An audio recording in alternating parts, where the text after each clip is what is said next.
What's up, everybody? My name is RJ, and I am sitting here with... Ken. Kuya Kenneth, as you know. Yes, we finally did it, guys.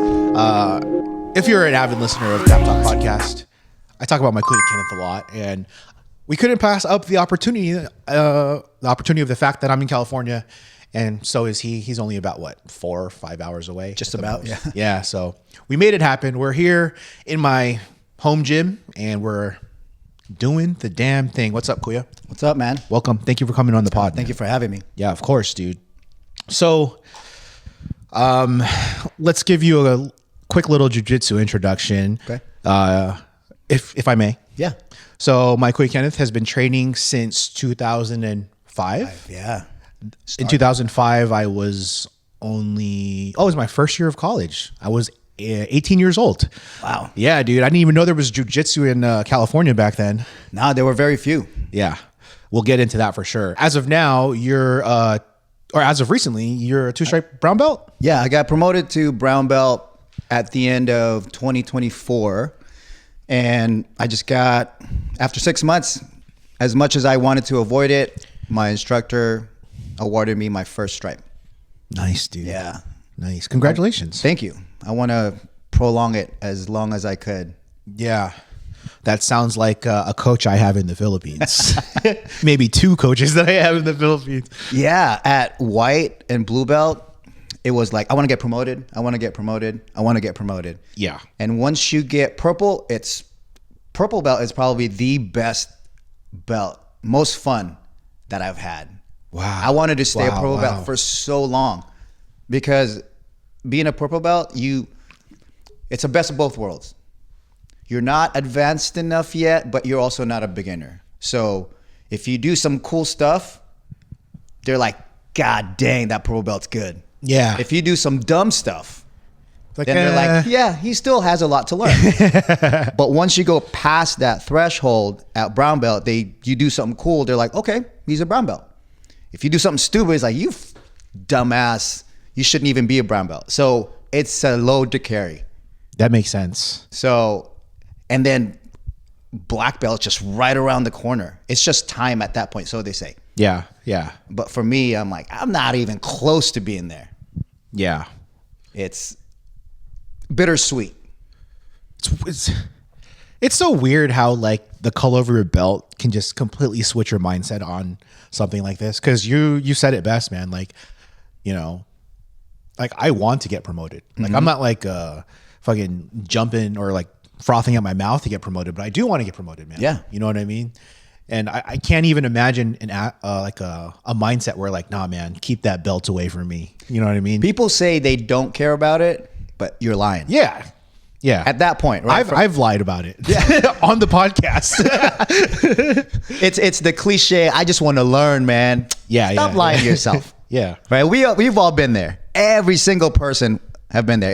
If they say they don't care about being promoted from white to blue to purple, they're lying to you. I mean, who doesn't like to be validated? Yeah, it's You know what I mean? more a peer validation. Yes. More than skill, more than at this point, if you ask James, right, or JR, at Brown, it's more validation to yourself now. Yeah. I myself don't even see myself as a brown belt. Others may say, yes, you are, but I don't, because we're the worst critics. Yeah. Right, is ourselves. So yeah, I tend to, even though I'm a hobbyist, I tend to compare myself to the younger kids in the gym. So we have competitors that are purple belts, and those guys are monsters. Especially they have wrestling background. They wrestled in high school through college. After some training, sometimes I go home thinking about my life. Why did I even try to keep up with these kids? So I set the bar high for myself, even though my coach has told me that it doesn't matter if you're comparing yourself to these 20-year-olds that have wrestled, they train 5 days a week, sometimes twice a day. At this point, being a dad, having a full-time job, I'd be lucky if I trained 3-4 times a week. And especially my son started jiu-jitsu, Hunter. Yeah. So he trains 3 times a week, sometimes 4. Oh, wow. I didn't know. Yeah, usually it's a good 2. Tuesdays and Thursdays are always. And then Friday sometimes. And then sometimes, now during the summer, we're going to step it up. He asked to go. Nice. So I gave up some of my training time for Hunter, which is, dude, as a dad that does this, seeing him have fun on the mats, I can't ask for anything more. Oh, I can't wait, dude. Well, first of all, hopefully Ren will like jiu-jitsu, but it has to be organic. I made the mistake. So does? when Hunter was 5, right, I'm like, hey, we got to get started. Yes. So I put him in this wrestling program for kids. And the mistake I made was I was too hard on him. I wanted him to be good so fast that I wanted him to drill at home. I bought him a dummy. I bought the mats. That he started hating it. To him, it became a chore. So that makes so much sense, dude. he hated it. He quit after 3 months. And oh man, it was devastating, dude. What was it? Would you say it was because of you? Because of me, 100%, 100% because of me. I was too hard on him. I didn't let him have fun. It was more a chore for him. So I'm like, okay, I learned my lesson. So I waited, and then sometimes I would bring him to open mat with me, just for him to play on the mats. He'll just tumble around the mats, work with some dummies. Sometimes some of the guys that go to open mat, they bring their kids. Yeah. So he would play with them. And then oftentimes I'd bring him to class, and right before I would purposely come to class early, because before the adult class was a kids class. So he would just watch. Nice. You know, he'd see the kids, all the kids are laughing, they're having fun. And then one day he's like, hey dad, can I go back to jiu-jitsu? I'm like, say less. Yeah. Your gi has been waiting in the Amazon cart for months. So I bought him the gi, brought him the first day. And for the first 2-3 months, I never said anything about jiu-jitsu, go into class or after class. And then at one point he started asking hey dad, how do I do this? How do I do that? So I'm like, hey, if you're willing, we'll get a dummy your size, and then we'll drill at home. And he said, yeah. So we started drilling, and then the drilling, when we do, it's only 20 minutes, 30 minutes. I don't overwhelm him. And it's only, okay, you do these 10 reps, then we're done. And it's just, and kids, dude, they pick up so fast because they have no bad habits. For them, they listen more than adults. Adults, so hard to teach. So hard to make them understand. Kids will just pick it up like it's nothing. Yeah, that's me, man. You can ask JR and James, bro. But so now he has moves that he wants to learn. And once that clicks, once he pulls it off, He has it. dude, it's like candy. What the fuck? He looks for it. Right now, his favorite, Oh, man, that's so good to hear. I love that. dude. So right now, his favorite, although since he doesn't have wrestling, he's a guard puller. Yo, he'll fit in right in at Sunset Valley. I'm like, don't be like your dad. But so close guard, Kimura, or an arm drag. Off of that sequence, he can take the back, he can sweep, or he can finish, get to mount or whatever, right? But so right now we're just going. He organically wants to go more, right? And oftentimes at our gym, on Fridays normally, coaches, we reserve about 15 minutes at the end of class time where they do games, right? They do dodgeball, they do that's how smart. pull up, just to get the kids like, oh, it's gonna be fun, and we make it fun for them. We play games, which is more like a kid version of the ecological approach to jiu-jitsu. They have tasks, but it translates more to the basics and principles of certain times. Yeah, but sorry. So I don't even know where. No, that's cool. See, this is why I love podcasts so much. That's why I love podcasting and listening to podcasts, because there's no like book on how to be a jiu-jitsu dad or how to be a dad in general. It's like talking to people like yourself. Like I would have never done that. Like honestly, I'll say it on the podcast a lot. I'm sure you've heard me. I'm like, jiu-jitsu for Ren is a non-negotiable. And I feel like I just throw that out there because I feel that way. Yeah. But after talking, about your experience, like I'm actually seriously considering maybe not. He has to find it organically, like you said. Yes. You know what I mean? So I'm glad you said that. It's still not a non-negotiable for me too, but it doesn't have to happen now. Yeah. Imagine even if Ren starts at 10, Hunter starts at 12, 14, right? they have years, decades ahead of them to love jiu-jitsu. Yeah, but we all know if you start sooner, the more of a killer you're gonna be. Dude. I understand that. Dude, speaking of killers, there are these kids that are like 16, 17 years old that have been training since they were 8. Yeah. Right? They're starting to develop into their adult physique. Yeah. They're a problem. I know, dude. And sometimes in my head, I'm like, I gotta stop thinking you're just a kid. Because it's not good for my ego. Yeah. You know? Dude, getting your back, getting berimboloed by a 16-year-old, 125-pound kid is no fun. And me, I laugh it off like it's nothing. But dude, as soon as I walk into my car, I drive home staring. It's like he's not gonna do that again. That motherfucker's not gonna do that again. Everything but they have their own ways too. Like they're so flexible, and since they've been training, they just understand it. It's the thing that they know. So yes, as early as possible they can start, but I also want him to stay with it. I don't want him just to be like, oh, I'm just here because my dad wants me to. Yeah, exactly. You know? And yeah, we have a few non-negotiables, which is combat sports, you know, whether it's striking, it's something. And then swimming. That's the other one. Yeah. That's smart. Both life-saving. That makes sense. I don't know if this is like the testosterone just talking, but it's you smell it. You smell it. Yeah, I don't know, but it's just weird for me. It's not weird. I'm not judging, but like, there's other dads out there where they wouldn't want their son to do something like this, and it's just like I feel like it's a life skill, like how we should be taught finances in school and taxes. Like we're not taught that. We should be taught how to defend yourself, how to mentally prepare yourself under high pressure situations, man. Correct. Like I always talk about this with my other like restaurant homies. Like if I would have done jiu-jitsu like way back in the day, I would have been such a better businessman because there's so many high pressure situations, or even just dealing with the typical asshole who wants to get into your face about a fucking burrito. Yeah. Like, do you know how many times like I would just start physically shaking just because I don't know how to deal with the adrenaline? Yeah. You know, that's like the fucking biggest benefit for me thus far is the fact that like how calm and cool you are under pressure, man. I love that so much about jiu-jitsu. Do you know why? No, I don't. So from my understanding, and obviously there's a lot of takes on this, right? Learning some form of combat sport and being proficient at it is it teaches your body to not enter fight or flight right away. Ah, yes. That makes sense. So when you're being harassed by a guy, hey, I didn't want beans in my burrito, right? You're already in a fight or flight. Yep. Because what do I do? What do I do? Is it going to get, physical, or am I just going to be like, no, sir, okay, I'll make you a new one, right? Even though it's your right. I'm not saying every time. So, but with knowing how to defend yourself, knowing how to handle yourself physically versus another human, it gives you that, hey, if it does this, please, right?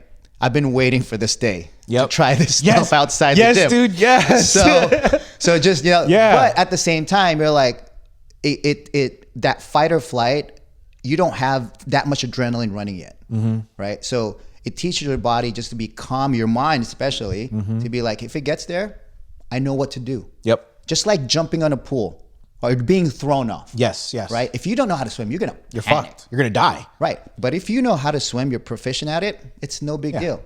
Right? If I need to swim, I'm going to swim. That's a great example. So it just gives you more dude, road rage, it's not like I'm going to stop and be like, hey, you want to fight? But in my head, I'm like, I'm going to. But now I'm like, yes.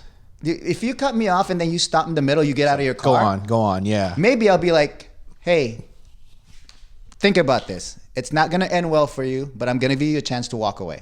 Yeah.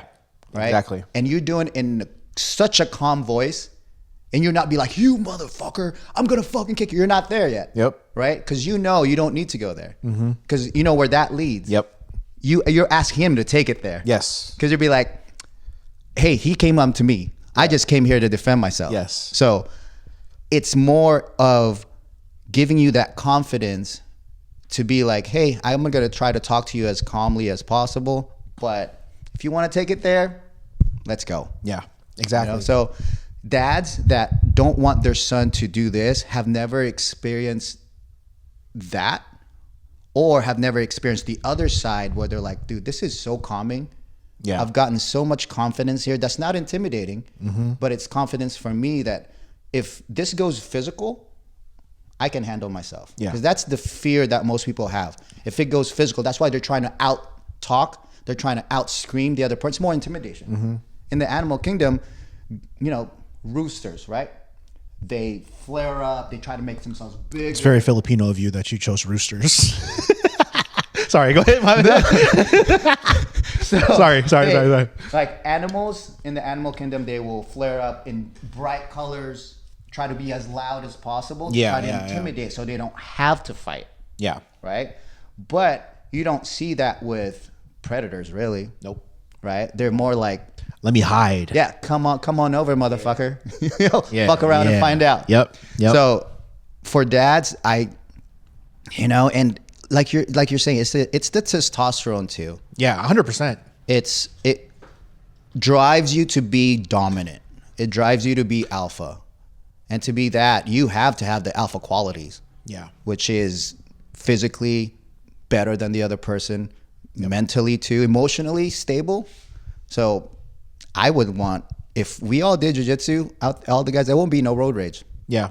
Dude, you said a key word I want everybody to take away that's not like truly understanding of people who do testosterone, like emotionally stable. Yeah. Like it balances you out. It doesn't make you fucking like the typical like roided out like bodybuilder, you know what I mean? No. With hella acne and shit. Like, you know, I don't know your dose, but I'm just doing like a low dose. I know your dose. Yeah. I know your dose. It's just like just to balance you out and kind of put you where you used to be, dude. Yeah. So where we are at least you and I know each other's doses and where our levels at. We're 1100, baby. Damn, that's. But it's different for everyone. Yeah. Right. Yeah. Mine, I felt great at 900, and anything above that, I started to feel not okay. Like some side effects here and there, but 900 for me is great. It's perfect for you. It's perfect because I'm not taking it to be a bodybuilder. I'm not taking it to gain size. It's more a lifestyle improvement. Yeah. Right. I have a perfect amount of energy. I have like you said, emotionally stable. Yes. Right. And every now and then, I'm not saying I'm perfect. Every now and then it still kind of gets to me, but I can come back down faster. Yes. Instead of staying like stressed and angry the entire time. Of course, stressors will always trigger some sort of reaction from you, right? But it's how you come back to neutral. Yes, 100%. And it allows me to get there faster because I'm like, it's okay. Yep. I'm good. Getting to neutral, man. Dude, you're fucking speaking like so many dope things right now. Getting to neutral, because that's so important. Getting to neutral is like, that's a safety mechanism, man. Because, you know, you'll act a fool either way, like not enough action or not enough action and too much action. Yeah. So you go back to neutral where you're level headed. Yep. And now, I'm gonna be honest. Before I got onto it, I still have the Manasan temper every now and then. But like you said, we can go back faster. Before it was like I'll be angry the entire day. For our listeners, can you speak on a little bit of the Manasan temper? So okay. Our family. So my last name's Canlas, but our family name is Manasan. That's how we're related. So right. And we're prolific for being having a short fuse, short temper, hot-headed, and we react. Yeah, hard and fast, and it's a known thing. It's been proven that it got its name. Yeah, right. Yeah, and usually, if something goes wrong, right, we have some sort of like an OCD and a short fuse. Yeah, if something is wrong, then we're instantly at it's like go time. It's go time. High stressors, right? Everything's like fuck. My day's ruined. Yep. Everyone's just in my way now. And this lasts for not a whole day, right? But having my T levels at an optimum level, not super physiological level, it allowed me to go back to neutral. So when, for example, something stressed me out, right? Maybe I'll get there. But I can kind of like, okay, like let's go figure it out, right? And believe it or not, you know how they say being alpha means you're always the head? Yeah, you're the guy. Getting my T levels neutral or optimum it made me emotionally stronger to say I'm sorry. Ooh, I like that. Yeah. Before, I had pride. See, Like, okay, no, okay. fuck that. You say sorry. Yeah. Right? You're so much more Manasan than me. But I knew that about you, man. Yeah, I knew that about you. But maybe I was just low then. Or it wasn't Yeah. optimum. Yes. So totally. now that I'm there, I can easily regulate my emotions to be like, hey, you know what? Maybe it was my fault. You know what? I'm sorry. Like I'll try my best for it not to happen again. But I understand that I shouldn't have taken it there. It's too much, too fast when we could have talked like this. I'm sorry. Yep. You know. But before, nah, dude. Yeah. I will unfriend you. Yeah. But now, you know, especially my relationship with my wife and my son, man, in the first 2-3 years, dude, looking back at it now, I hated myself because I was a Manasan.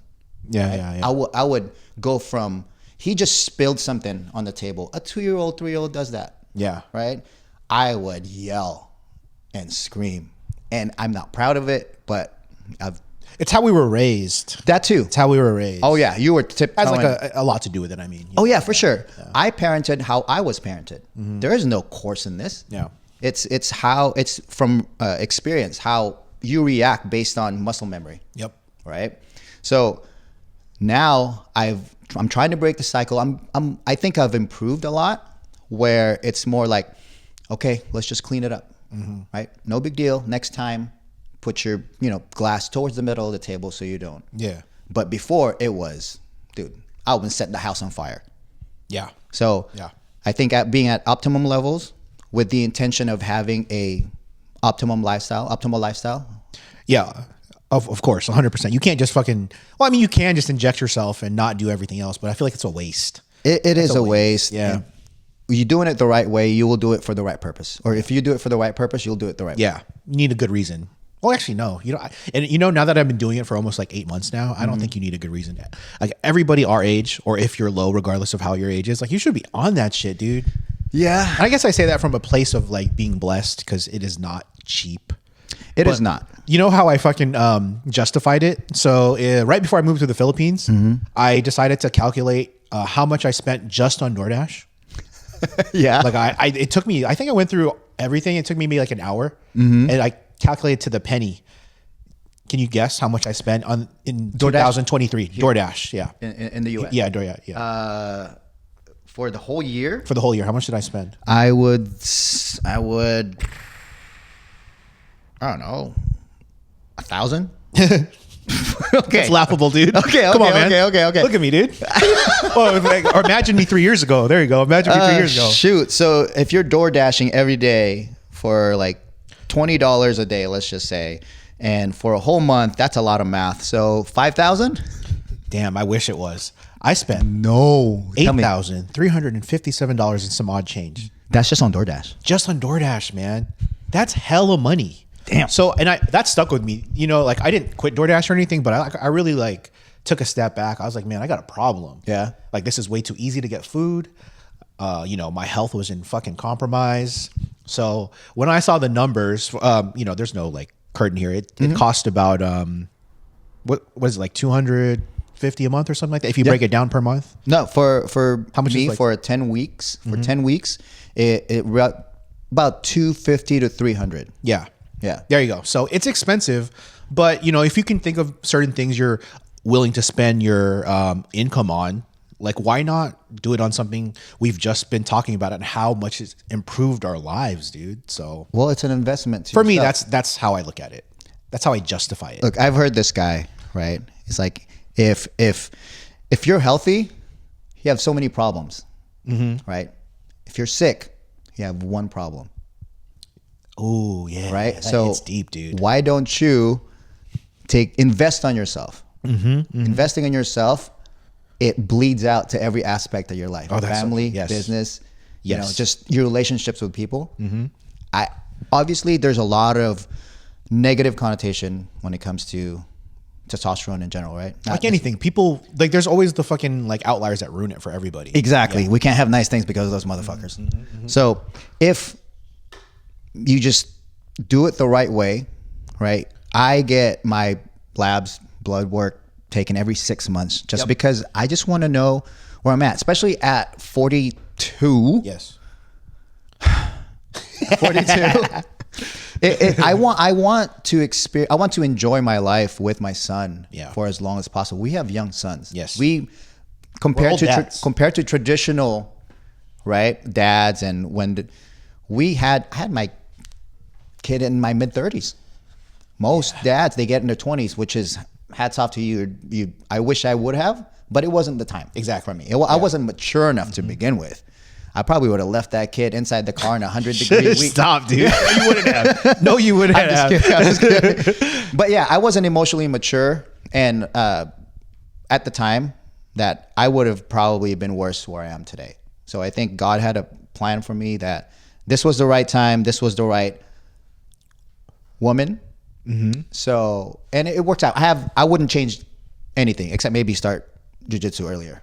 Yeah, definitely. Or not quit. Even though I started in 2005, I actually started Muay Thai first. Put on a pin on that because I really want to dive into that. Okay, I really want to dive into that. Why you're not a fucking black belt yet, dude. So, but among other things. Yeah. Okay. But before we move on, I mean, I could talk about testosterone for like 3 hours, dude, because I love it so much. But just to be completely vulnerable. Mm-hmm. That's like a popular word now. You know, be vulnerable. Like, I completely switched, in my own opinion, from being like a coward.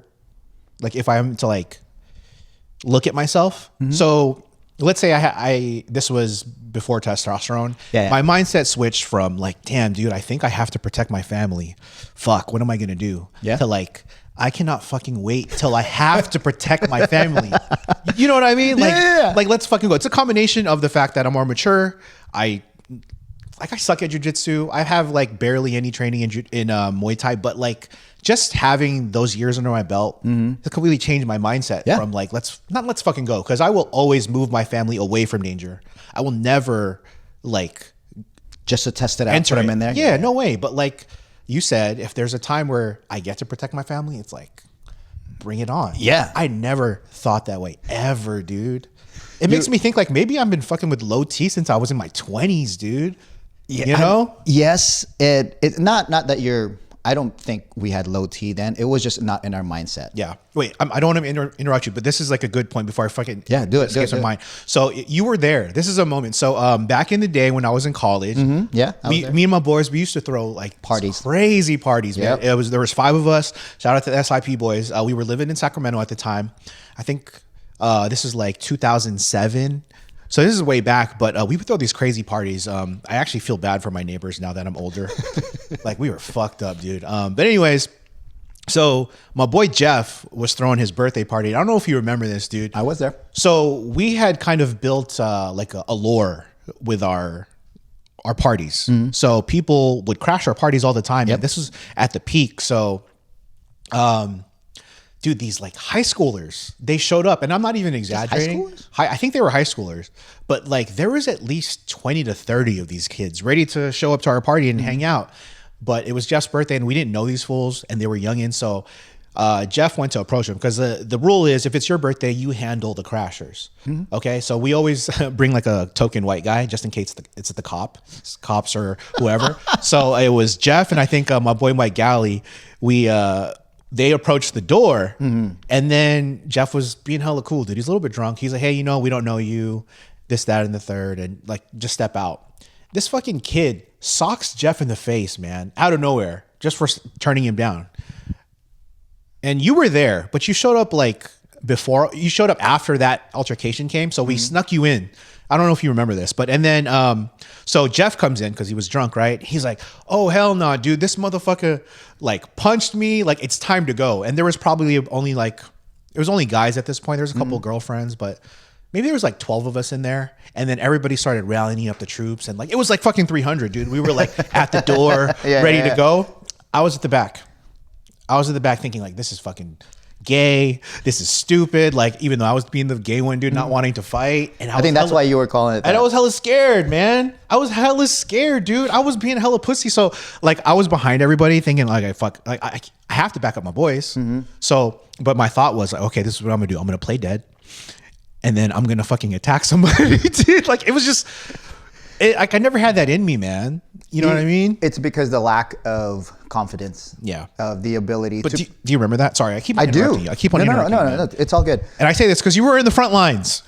You were ready to go, man. I was also with Jake and Argel. Yeah. So those guys are, so. Old school Pampanga boys, dude. Yeah. So they're kind of used to that already. But I, at the time, like you said, 2 years in, right? And so I'm like, oh, yeah. I mean, like I've sparred at the gym. And to prove your point, so I didn't start jiu-jitsu at 2005. I started Muay Thai first. Okay. Right? And then after about 3 or 4 years of Muay Thai, one of the guys at the gym's like, hey, you should try jiu-jitsu.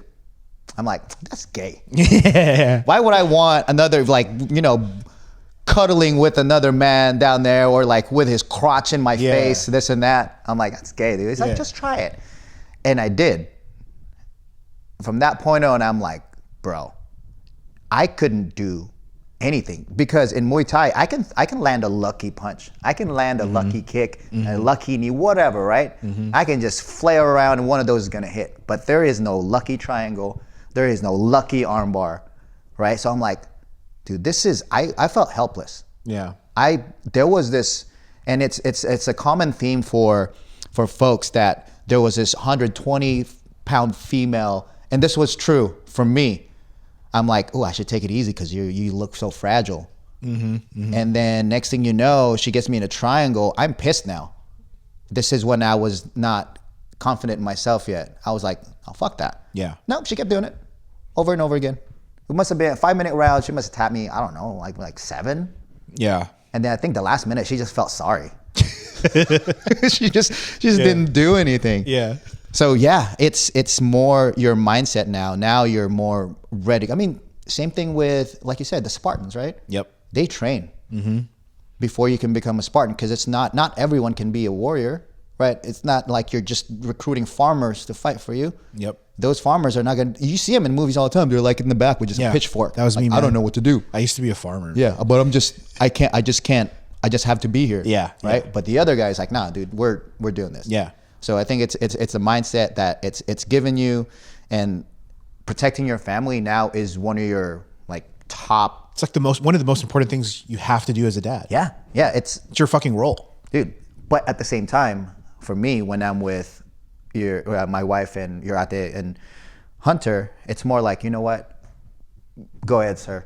Yeah, you exactly. You degrade me all you want. Yep. Because now we know the extent and the realism of violence, or how real it can be. Because if, let's just say this guy and his wife, right, and his wife is just a fucking trailer trash, I don't want to put her out there through that. Yep. Because if I'm dealing with this guy and she attacks her, I can't live with that. So I will take all of that. But if I see you the next day and I'm by myself, bro, I'm gonna throw everything you threw back at me. And if you want to fight, let's do. Yep. I'm not with myself, with my wife. Let's go. Yeah. James said this earlier this year on a pod, how in his opinion, when you compete, that's like the closest you can get simulated to a real life situation like we've just been talking about. And I think it's true, man. Like, if you want to be prepared as you can be for a real life situation that can happen to anybody, you know what I mean? Like, no one's safe from a crazy motherfucker like trying to get it. You know what I mean? Like, you should at least do a couple classes a week and know what it's like to compete. Yeah. You know what I mean? It's just. So I competed at white, blue, and once at purple, but after the pandemic, I just haven't gotten back to it. Yeah. But like you said, it simulates, because the other guy, you don't really know him, and you are trying to go 100%, and that adrenaline dump is real. Dude, yes. So after my first match at white belt, dude, I could not lift. I couldn't even tie my belt after the match. And the ref is like, come here, so he's like this, dude. I barely got my hand raised. Oh, you won? Yeah, I did. Fuck yeah, dude. I was just so tired. Yeah. That dump was, dude. You can't duplicate that, man. You cannot duplicate. But after that, you kind of get used to it. You still get nervous. Yeah. But the adrenaline dump, you're not affected by it as much. And even at the gym, so when we do, sometimes at open mat, we play this game where we have rubber knives. Oh, nice. Yeah. So every now and then we'll just go knives on the floor. Yeah. And then you see a lot of people that are just rolling, right? Mm-hmm. A lot of them will look for the knife because it's like a game we play. Mm-hmm. Dude, your jiu-jitsu changes when there's weapons involved. Obviously, we don't do guns as much, but we do a lot of knives. And dude, that 2-on-1 control on that knife, you're just hyper focused on that now. Yeah. But it's funny because all the other parts of your body are moving independently. They're trying to get butterfly hooks. They're trying to get wedges. They're trying to get space. You're trying to sweep, but you're still hyper focused on that knife. Yeah. And then the other guy too, what's crazy is the other guy knows jiu-jitsu. So he's dropping it so he can grab it with the other arm. I'm like, dude, that's not what a bad guy's supposed to do. He's like, fuck you, I'm gonna stab you now. So there's other things, your jiu-jitsu changes. Yes. And every now and then we'll do combat. Yeah. Jiu-jitsu, but obviously not heavy strikes because we're all friends, except for some of you. I hate you. So on some positions, we'll just start doing this. Just so you know that you're in danger of getting, like, if I pull deep, if somebody pulls deep half on me, I will start flicking their forehead. Yeah. Right. And then, but at least they know. You can't pull deep half in a like IRL situation. No, in real life, no, not at all. Purely jiu-jitsu for that. But I'm going to tell you this though, if you're really, really good at it and your deep happens fast, it makes them have to plant their hands. Yes, yeah. And you can get up on your feet, maybe like a high single, or it could work for you. That makes sense. But it's not ideal. Yeah. Right? If in real life situation, I'm getting on top, I'm staying on top. Yeah. Maybe a gift wrap so you can't. Especially against someone who doesn't know what they're doing. Dude, right? do you know how easy it is to like manhandle someone your size and maybe slightly bigger that comes to the gym? That's one of the things I'm going to tangent here. One of the things I like to do is roll with new male white belts. It's because they give you a realistic reaction of what someone out there who doesn't know what they're doing will do to you, right? And obviously, if they get on top, in my head, I lose. I can't. Nice. I can't. And that makes sense. That makes a lot of sense. Yeah. Yeah. So, but if I get on top, my goal is visually, just me. This is just me. Is to always see where their hands are. And I never do any sort of fancy guard. I mount or knee on belly and stay there. And then I don't even go for arm break. I don't go for limb blocks or I go for either taking the back or staying on top and maybe a top mounted triangle or anything. It's because I have full visual of what you're doing. That's smart. If you have like a little pocket knife or whatever. So I like doing that, doing the white belts at least for the first 3 minutes, and then it becomes fun after that. Yeah. We do some sorcery stuff. That's all smart. You're utilizing, the unexperienced white belts who will also learn lessons from you doing that, but also to improve your like potential real life scenarios. Yeah, it just becomes muscle memory. Yeah. Just like anything in jiu-jitsu. Dude. Exactly, man. Can't say it enough, man. Jiu-jitsu is the best. That's why we started a podcast on jiu-jitsu. Well, loosely based on jiu-jitsu. Sometimes when me and James have podcasts with each other, it gets a little crazy. Dude, yeah. Hey, can you hold this 1 second? Yeah, of course. I got you. But yeah, man, it's just Put this over there? you just set it down right there. Okay. Cool. No kids around, right? Yeah, no, we good. All right, We cool. good, we Thank you. Yep. America. What do you carry right now? It's a Sig Sauer P365XL. Let's go. Yeah. Dude, I can't believe you can wear it with those shorts. Like, Hey, if you can, you just need a proper belt and a proper holster, and then it's comfortable, and you can even. You probably didn't even notice I had it. No. I mean, I know you always got something on you. Yeah, but I didn't think you would have it for a podcast. But you never know in California, man. Exactly. I mean, I had to drive here and I had to go past Oakland. Yeah. So You never know. But you know what? That's the misconception, right? It's not like I'm that one I'm not itching to use. Yeah. It's more like if my life or my family especially is in danger, then last resort, man. Because in California, even if you are in the right, they could flip it around. Yeah. And he's such a good kid. He didn't mean anything by it. Well, it's like California claims we have a castle rule, but we really don't. we don't. There's no we castle don't. doctrine.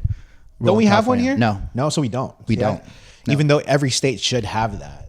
It is because so there's a stupid rule in California where people have been. We should explain this to our Filipino listeners. Oh, can you just do it? The castle idea. Doctrine is basically means that you don't have to flee your space or especially your home or your vehicle because you're being assaulted or you feel like your life is in danger. You will be protected by law, by the government, by the court. If you were there and you told the person, hey, just stop right there. If they enter that space, you have every right to defend yourself however you see fit, right? So, because you don't know, right? Let's just say, oh, they said they didn't mean anything by it. Then why did they still enter my personal space or my home? Yes. Right? Here in California, if a burglar enters your home and then let's just say you had a gun and then the burglar saw that you had a gun and they start running away.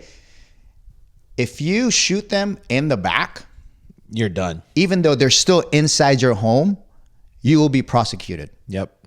Right? You will definitely you will definitely see time. Yeah, but what it's not telling me is what is his intent for running away? Is he going to get a weapon? Is he going to my family's room, my son's room?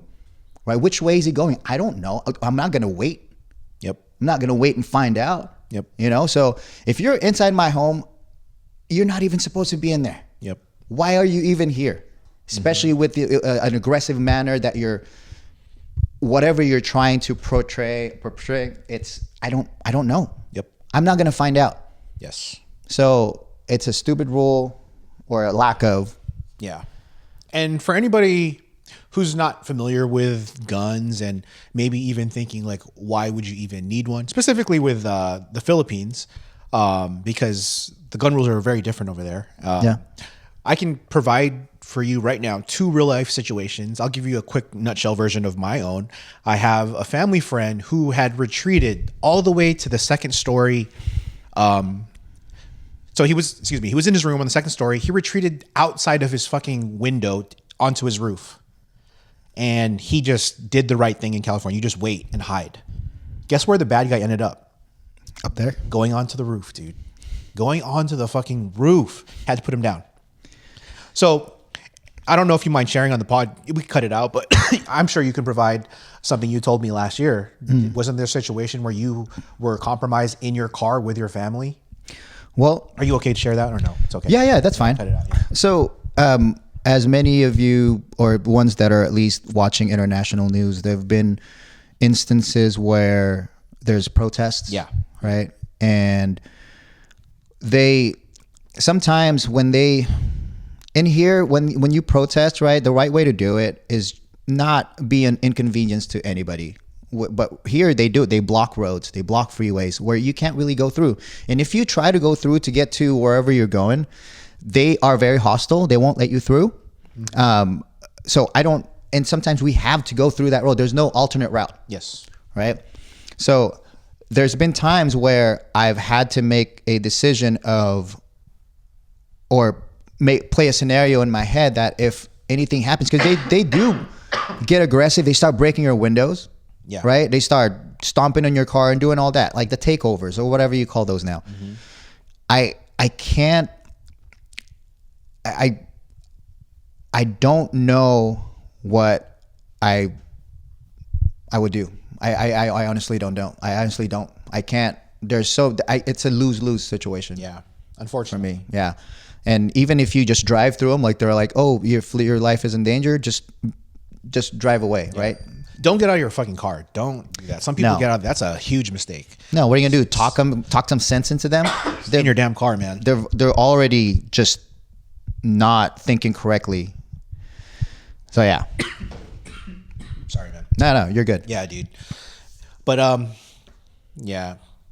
Let's get back to jiu-jitsu. Yeah, sorry, dude. Well, I mean, you pulled out your fucking gun in the middle of the podcast, so I wanted to be a little more comfortable. Started to dig in. No, it's okay. It's cool. It's Yeah, dude. You know, it took me a while to get used to not having a gun when I moved to Philippines, dude. It's weird. I feel naked. Yeah, I felt naked for a while. But I will say this though, dude. Like guns are not so much not a thing over there that I had a situation that was almost laughable. Not me personally, but a family friend. I have to be very vague with this, but so there was a situation where a family member of mine was receiving death threats from, a bad guy or whatever. Yeah. And the threats he were making, it was funny, dude. It wasn't like what you would think. He was like, yo, dude, I'm sharpening my knives right now, dude. You better be ready for me, man. What? Yup. He's like, I'm sharpening my knives. I hope you're ready. I'm about to fucking get you. It's not like I'm going to fucking shoot you, motherfucker. It's like, I got my fucking, just, guns are not as accessible over there. You can definitely get a gun. You can definitely get a CCW. It's called something else. But it's just not for everybody over there. It's beautiful to see like what it's like outside of America and the mindset of guns. It's weird. It's weird. There's a lot of countries who ban them. Yeah. Like in Europe. But I mean, there's always still going to be a problem. Oh yeah, for sure. Yeah, it's like knives. Yeah, Which is why like it's gotta sharpen his fucking knife, dude. What they see is like, guns are dangerous and all that. It's not, guns don't shoot themselves, right? It is a more dangerous weapon, I should say, right? Yeah.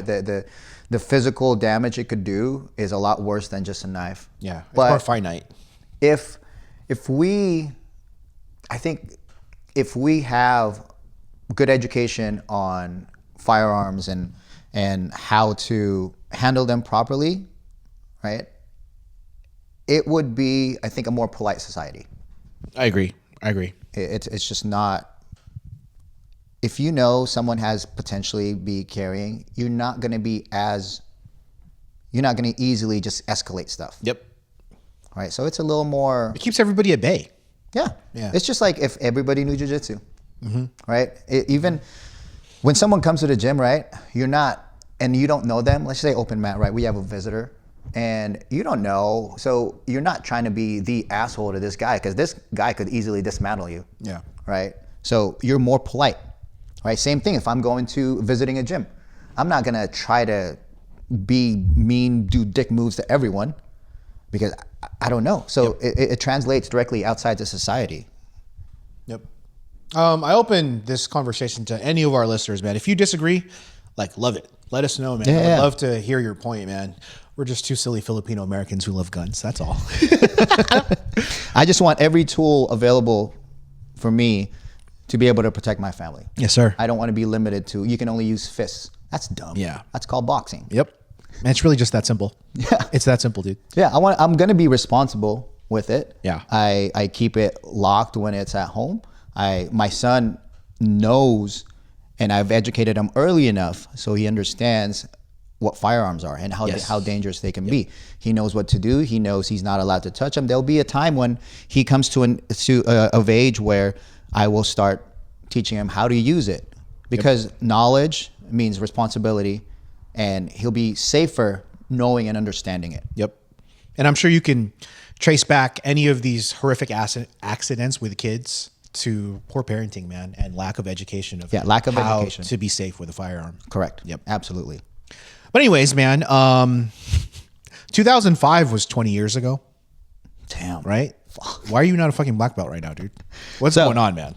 So 2005 to 2008, right? I did Muay Thai, and then after I did jiu-jitsu I started jiu-jitsu. Okay. And then still a long time ago. Put Muay Thai behind me. Yeah. Did that for 2 years, got my blue belt, and then I met friends, different people who weren't into it, and then I kind of got pulled away.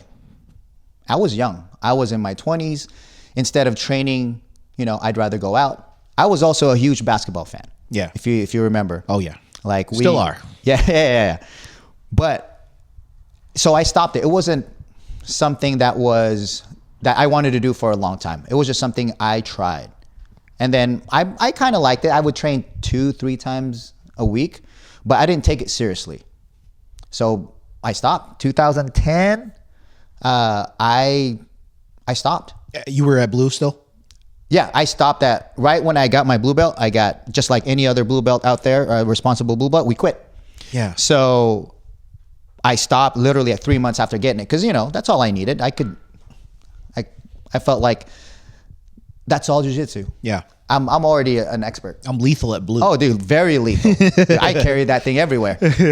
So I took a break, and then met my wife, had a kid, and then 2017 back. So you took a pretty long break then. I did. Makes sense. I trained jiu-jitsu for in 3 different gyms Okay. for those 2 to 3 years. Oh, interesting. Okay. Yeah. Okay. So I first started at AKA when they still had their old. Dude, you trained at AKA? Yeah, in the very beginning. Oh shit. I did Muay Thai there with a French guy. It was actually Savat, which is their form of kickboxing, French kickboxing, and it was kind of like a mix of Muay Thai. And I started at the AKA in Sunnyvale. Right, I did it for almost a year, and then I moved to Daly City, or South San Francisco, and then I joined a gym there called FTCC, which is under a Ralph Gracie black belt, Darren Uenoyama. He also fought in the UFC, right? Black belt, dude.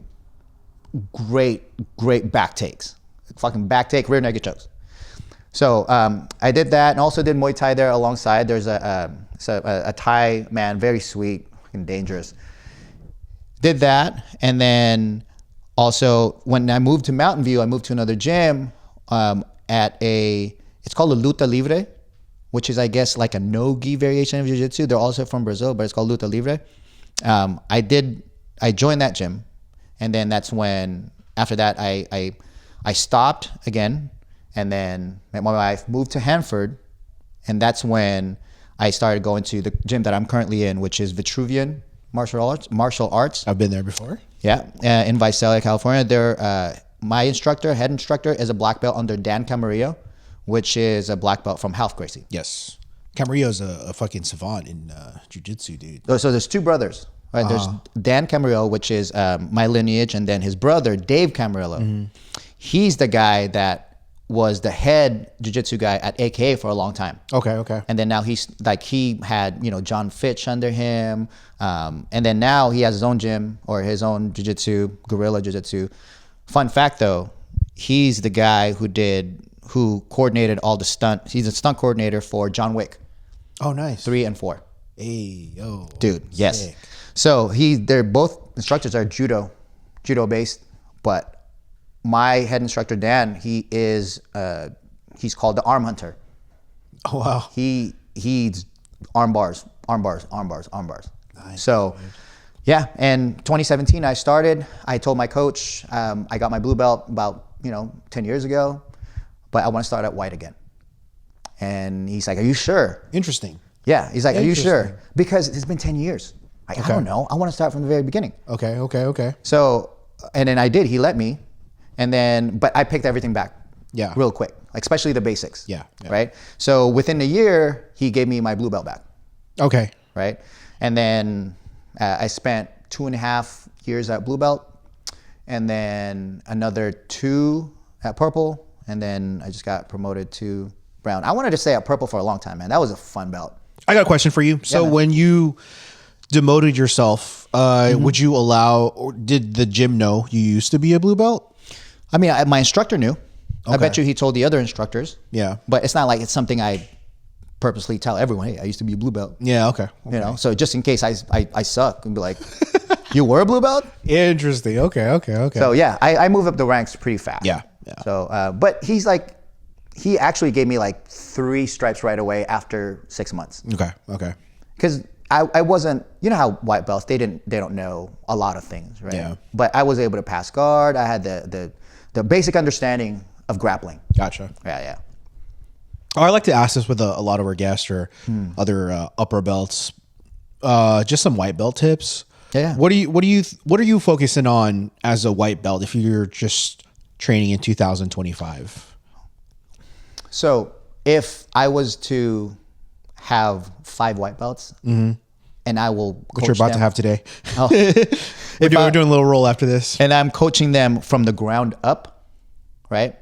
I will first teach them principles more than specific moves. I will sprinkle specific moves here and there, but I would focus more on principles and understanding of grappling, whether it's wedges, angles, balance. So because jiu-jitsu follows specific set of rules, right? And they're just tweaked a little bit depending on what the move is, but it follows the same exact basic rules. Once you understand that, it'll be easier to follow and execute the other moves. For example, like a sweep, right? Yeah. A basic sweep in jiu-jitsu follows 2 out of the 3 basic rules, which is taking away existing or potential posts, right? Getting them off their base, right? And off center line. Yep. Right? Getting them off their base and off their center line, that's 2. And 1 is getting under the person. Yep. Getting your hips under their hips. So if you imagine, let's just say the typical hip bump sweep from when somebody has you mounted, right? You take away the post, which is the arm, right? And then you trap the leg. Yep. Right? That's rule 1, right? Now you're going to bridge and roll them over. Yep. Right? Bridging them takes them off their hips, off their center line, and then bridging them over. Your hips are already under them. Yep. Right? You bridging them over completes the sweep. Right? Scissor sweep. Yep. From close guard. Right? It's almost the same thing. Yeah. It's the principles. You take the existing post or the potential post by getting the sleeve, right? And then you get in the scissor position. You're blocking this foot so they can't base out with their leg. And then you have to pull them forward just a little bit to get them off their base to complete the sweep. Yes. So, and the same thing with the butterfly sweep, right? So things like that. If you understand those principles, it'll be easier to start teaching other moves. So if I had white belts, that would be my advice, is to start learning the principles. Why does a move work, right? Arm locks or joint locks, right? If I'm attacking this elbow on an armbar, I have to stabilize the adjacent joint, right? So they always say when you put the armbar, you have your legs over, and this is between their legs, right? But you're just stabilizing this. The leg over just prevents you from getting up. So if I had this, you probably see some people, they figure 4 their legs on the shoulder. It's just to stabilize this joint so that you can attack this. If you're attacking the wrist lock, you have to stabilize this joint, right? So you can't. Same thing with, this is just a hand. Yeah. Right? Wrist lock is just a foot lock or a toe hold or an ankle lock. And then a knee bar is just an arm bar. You're still stabilizing the adjacent joint. So things like that. Yeah. And then there are other things too, where if you're passing, right, you don't want them, or if they're passing, you're trying to prevent them from passing, you can't really have them have control of your head, because spine misalignment is real in jiu-jitsu. Yeah. Right? If your spine is misaligned, then you have no power, you have no explosive power.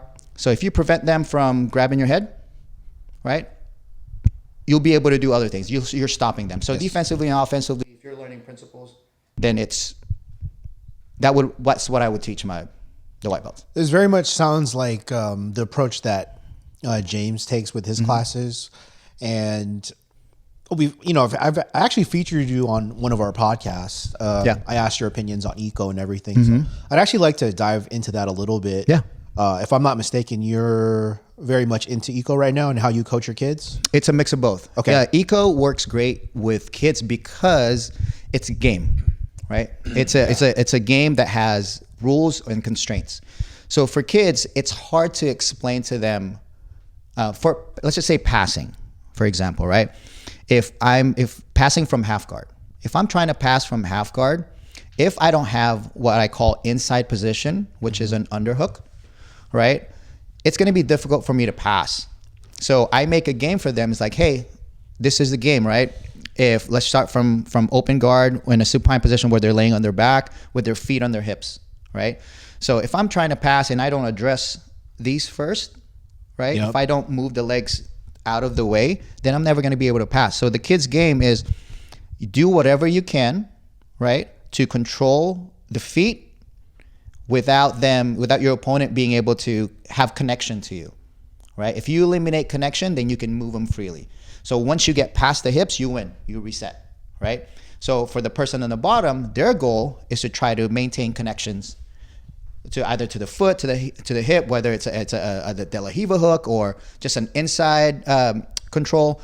But it's games where you learn how to, you learn the principles by applying them directly. Yes. And that's all you're doing is those two things. You're not out here trying to, you push the leg here. Oh, sorry, that was my Brazilian accent. And then you pass, and then you grip here, and then you grip here, and then you turn here, and then so you're just following steps now without understanding what each step is accomplishing. Yeah. So eco allows you to learn why, not how. So my approach to eco is that, and it's easier for kids too. They just have two things, because kids, man, if you give them too much instructions, they start doing this. And you notice it, huh? Yeah, yeah. I have to them, hey, what did I say? What are we doing? And then they're like, so I give them two things, right? Okay, this is what we're doing, right? Ready? Find your partner, and then go, right? Yeah. And then it's fun for them. All right, keep track, score. All right, so they're like trying to, even if they're just like flying around, but I told them they have to keep the legs, right? If your opponent tries to stand up, pick the leg up, right? They won't be able to stand. So now when they double ankle sweep, right? They hold on to that leg, because some kids, when they do the double ankle sweep, once they need to get up, they let go of both so they can get up. But that also allows the other kid to get up. But I told them if they understand that if I hold the leg, they're not going to be able to get up, that translates to a lot of passes, leg drag, this and that. So for giving them specific rules, simple instructions, it opens up, because it's not the same for everyone. Some people can't do certain things, but if they understand the rule and principle, they can adjust their body to it. If you're not as mobile, you're not as long, right? You find things to accomplish the same task. Yeah. Find ways to accomplish the same task. Beautiful. Okay, here, let's do this then. Let's say you were tasked with coaching next week's adult beginners class. Okay. Would you approach this with eco, or would you go more a traditional route? So am I teaching beginners? Am I teaching? Yeah, this is a beginner's class. This is a beginner's class. You have a couple blue belts in there because, they want to get their reps in. Okay. What am I teaching? Let's say, the beginner's class, what would you be teaching? Let's say heel hooks. I'm just kidding. Yeah, heel hooks. Nah, dude. Actually, deep flying arm bars. Yeah, flying arm bars. Okay. Let's say you're teaching, close guard, man. Okay. So, close guard. Am I teaching from top or bottom? We'll go with attacks from bottom. Attacks from bottom. Yeah. Okay.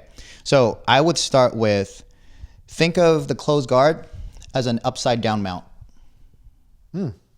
Right? Okay. So the only difference is now the wall's behind me. So imagine if, so all the rules are the same, right? Let's just say I'm teaching arm drags, right? To take the back from there, right?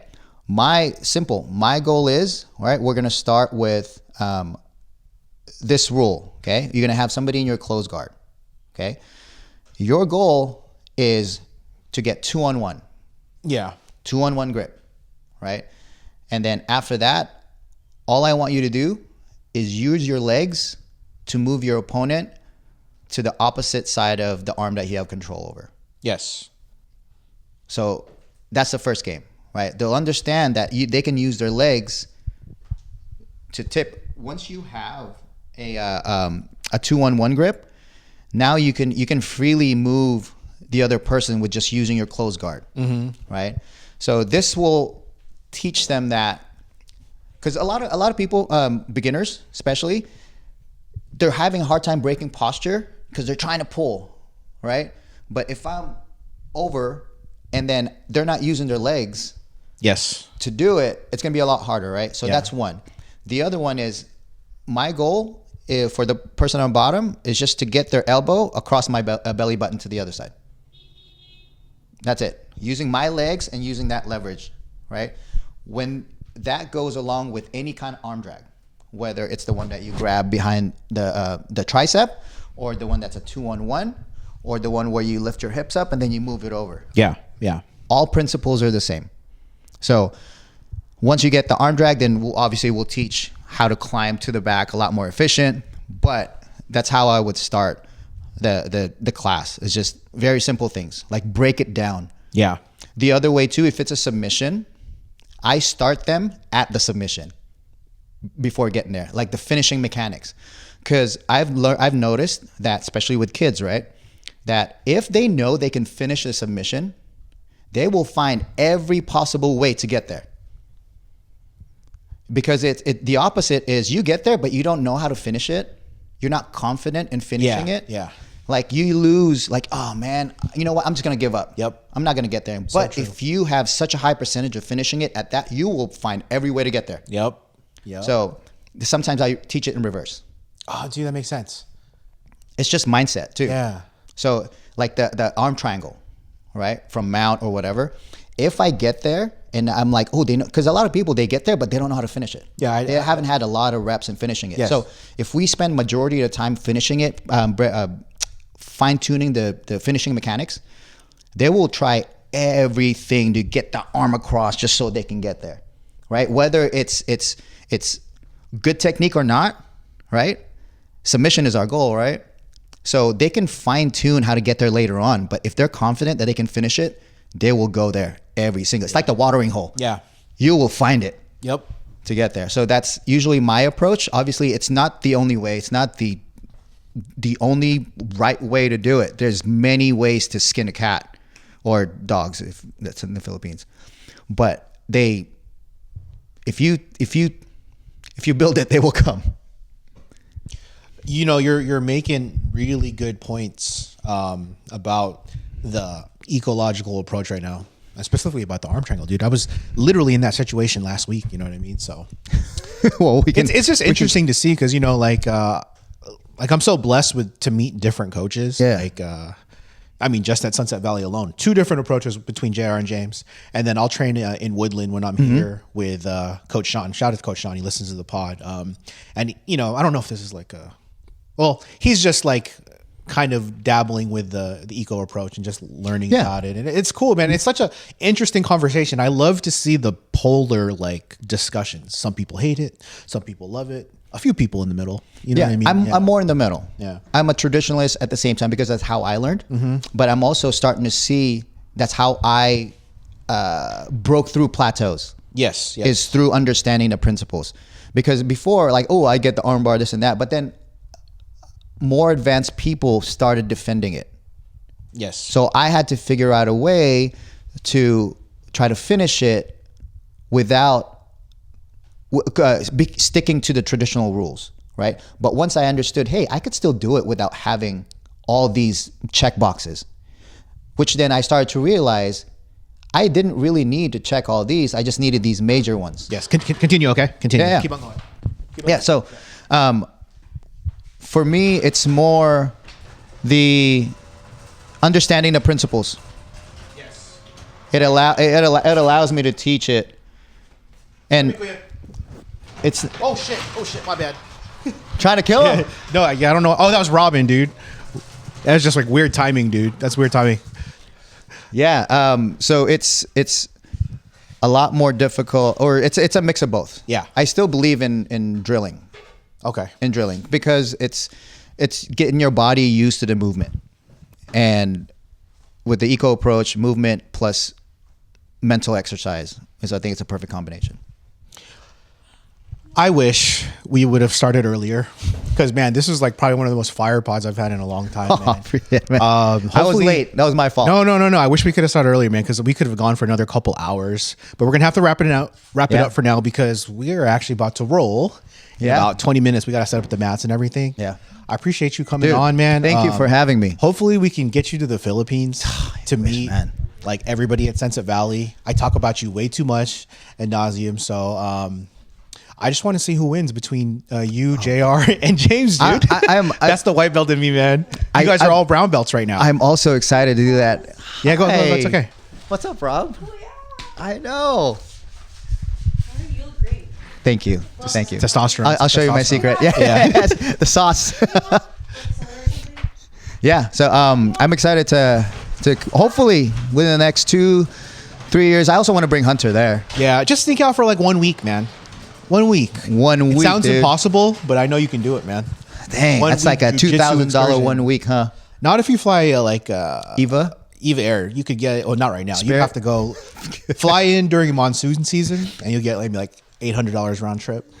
I mean, yeah, it doesn't rain inside the gym anyway. Nah. Well, I mean, even Filipinos train in like the fucking jungle. I have, But one. Over so. But anyways, dude, we'll get you there. Thanks for coming on, dude, my and pleasure. I can't wait to upload it. This will be dope. Edit some stuff out. Nah, no way. We're done. Kidding.